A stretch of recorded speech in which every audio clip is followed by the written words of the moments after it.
Halo, assalamualaikum warahmatullahi wabarakatuh. Kali ini saya kedatangan CPU cooler dari ID Cooling. Tampangnya cakep dan bisa dibilang hitam manis, tapi tetap bikin adem. Ini bos.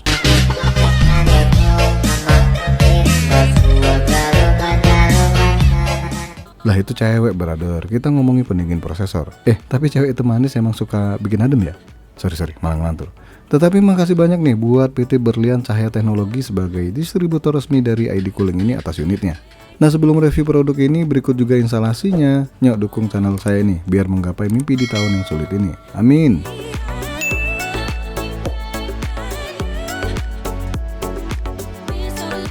ID Cooling Frozen A610 Black, harga Rp630.000. Sesuai dengan namanya, Black, yang artinya ireng alias hitam atau geseng. Geseng sih enggak ya, maksudnya semuanya hitam. Tapi nanti deh, kita bahas tuntas produknya. Cooler ini masuk single tower yang memiliki 6 head pipe nih, buat penyaluran panas yang lebih baik. Dan high performance fan berukuran 12 cm yang menggunakan fluid dynamic bearing teknologi. Level noise kipas ini hanya 29 decibel ya. Untuk PWM kontrolnya dari 500 rpm hingga 2000 rpm. Dan maksimal airflow-nya 78,25 cubic feet per minute. Bener nggak tuh bahasa Inggrisnya? Oh ya, Frozen A610 ini bisa dipasang di soket LGA dari 115X sampai 1700 atau AMD soket AM4 dan AM5. Terus dalam paket penjualan dikasih thermal paste yang berkualitas nih. Untuk TDP-nya sendiri hingga 250 watt. Dimensi cooler ini adalah 120x92 x 155. Berarti nggak tinggi-tinggi banget nih cooler dari Frozen A610. Dan silakan kalian pantengin spek detailnya.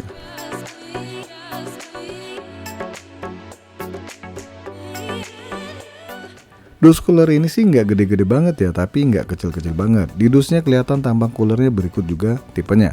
Untuk spek detailnya bisa dilihat di belakang dus ID Cooling Frozen A610 ini. Oke, lanjut kita keluarin dulu semua yang ada di dalam dus berwarna hitam dan orange ini. Pertama, dapat buku panduan instalasi. Dan dijamin kalian nggak bingung baca buku instalasinya. Terus dapat satu dus putih yang isinya bentar, kita keluarin dulu nih. Oke, dapat stand up sama baut yang tersusun rapi. Ini keren nih, stand up-nya warna-warni. Kemudian dapat satu obeng berbentuk L, bracket untuk AMD dan Intel. Dapat black plate.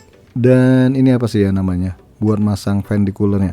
Dapat 4 biji nih, yang berarti kalian bisa pasang satu kipas lagi nih. Dan terakhir satu thermal grease. Lanjut kita keluarin lagi nih, dapat satu unit kipas 12 cm non RGB yang udah dilapisin busa di semua sisi buat meredam getaran pastinya. Dan power connector kipas ini jenisnya 4 pin PWM ya.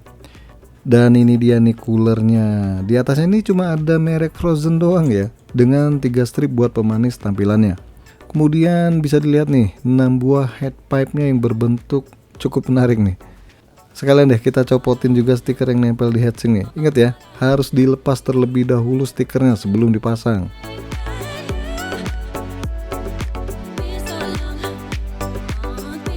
Oke, lanjut. Sebelum diterapkan ke PC, saya berikan contoh terlebih dahulu untuk pemasangan soket LGA 1700, yang mana kita membutuhkan backplate, 4 karet, bracket, 4 baut pengunci bracket, dan 4 stand off. Kencangkan terlebih dahulu plastik putih ini. Kalau udah, kalian masukkan 4 buah karet ke bautnya. Lanjut memasang stand off. Lanjut bracket Intel baik kanan dan kiri dengan posisi ngadep ke atas. Nanti tinggal disesuaikan dengan pengunci di coolernya. Susah sih kalau dijelasin. Lihat aja videonya, saya yakin kalian paham nih. Ini cuma sampel doang ya, yang mau lihat pemasangannya setelah ini ya. Dan buat pasang kipas dengan pengaitnya ternyata gampang pakai banget nih. Tinggal kaitkan kanan dan kiri, begitu mudahnya.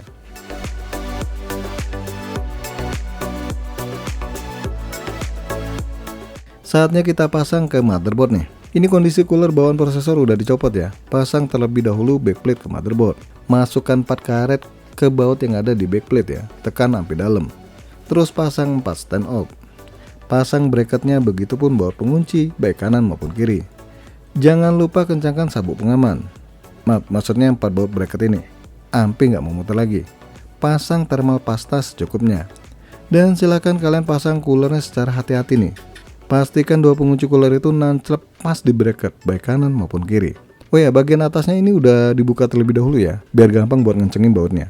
Kalau udah pas, tinggal kencangkan dengan obeng plus. Pasang kembali tutup coolernya nih. Langkah terakhir ya tinggal pasang kipas coolernya. Jangan lupa power 4 pin dipasang terlebih dahulu nih. Dan mohon maaf nggak kelihatan ya di video. Baru deh kalian pasang kipas ke coolernya menggunakan 2 pengaitnya. Gimana? Nggak pakai ribut toh? Ribet? Buat instalasinya tergolong cukup mudah nih.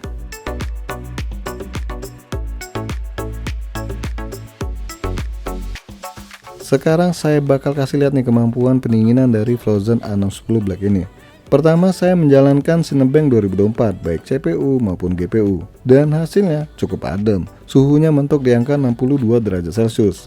Lanjut menjalankan Blender 40 dan ternyata lebih adem nih dibandingkan Cinebench 2024. Suhunya kepentok di angka 59 derajat Celcius. Oke, lanjut lagi nih, kita siksa prosesornya pakai AIDA 64 selama kurang lebih 15 menit. Dan suhunya mentok di angka 61 derajat Celcius. Dan ketika saya coba memainkan game, suhunya sih rata-rata di bawah 60 derajat Celcius ya. Nah gimana nih, tergolong adem kan? Karena kalau dibandingkan pakai stock cooler, apalagi disiksa pakai AIDA 64 atau Cinebench, suhunya bisa di atas 80 derajat Celcius, bahkan mendekati 90 derajat Celcius. Widih, panas banget pastinya. Jelas suhu yang terlampau tinggi bikin PC jadi zombie. Hidup tapi membuat orang ngeri.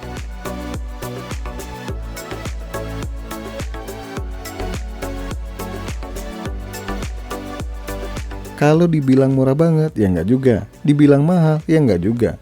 Yang jelasnya harganya sedang-sedang saja nih. Secara performa, cooler dari AD Cooling Frozen A610 ini sangat baik buat meredam panasnya prosesor i3 Gen 12 yang saya gunakan. Baik untuk benchmarking ataupun gaming.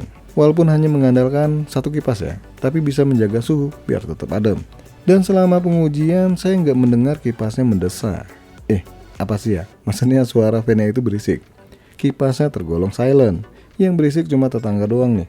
Berisik karena sibuk ngosipin orang.